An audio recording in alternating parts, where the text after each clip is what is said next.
Okay guys, how many times do you hear your male friends say this? Hey, I just met the girl of my dreams over the phone. I fell in love with her simply by listening to the sound of her voice. The power of attraction is actually in the sound of your voice. Generally, voice is an underrated, infrequently talked about trait that is a major component of perceived charisma, dominance, and significant for sexual attraction and perceived personality. Unfortunately, you're limited by your hormonal profile and vocal cord thickness as to how you sound, but you can make some changes to improve how you sound. Lower voices are more attractive and dominant in men, and a study showed 96 Hz as ideal male voice pitch, but anything deep is good. You're not alone.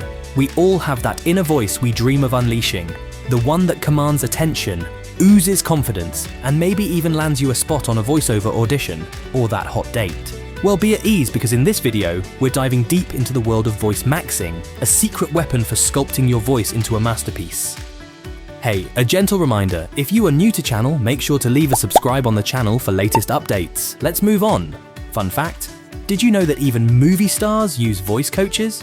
Yep, even the deepest Hollywood baritone might have gotten a little help on their way to vocal fame. Here's how I got a deeper voice, the 5 best techniques. As someone who has actually deepened his voice from about average to low, I wanted to take a different tack and discuss the methods that worked for me, alongside a few others. Right, here we go.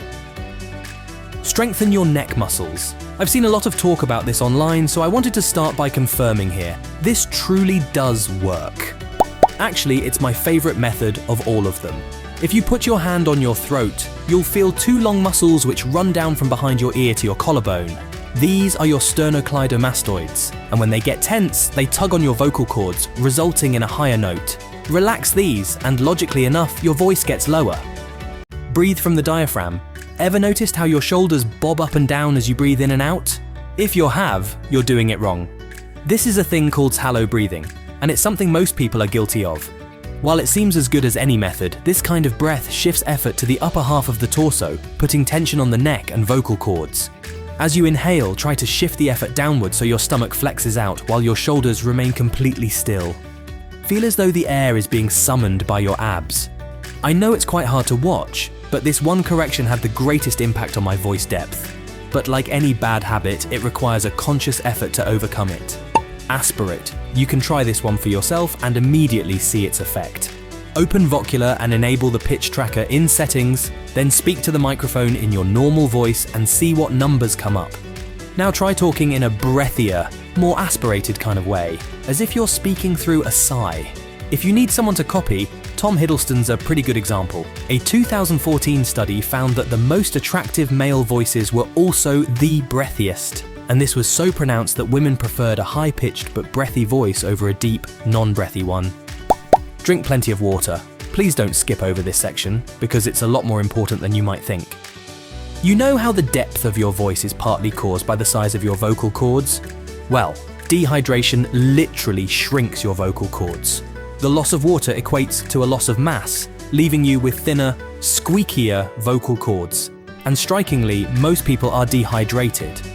A recent study found that 75% of Americans fell far below the recommended daily intake, which again gives us a majority of people speaking with higher voices than they ought to be. Warm up your voice. Just like any muscle, your vocal cords need a warm-up before heavy use. Do some gentle lip trills or humming to get them going. Speak with variety. Play with your pitch and pace to avoid monotone. A little inflection can go a long way in making your voice interesting.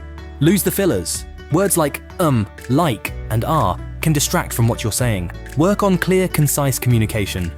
But remember, voicemaxxing is a beautiful journey where you will learn and discover so many things about yourself during the process. Keep up with these vocal exercises, stay hydrated, and most importantly, have fun with it. Now make sure to hit that subscribe button and smash that notification bell. Thanks for joining me on this voicemaxxing. Until next time, keep on voicemaxxing and stay tuned for more exciting content.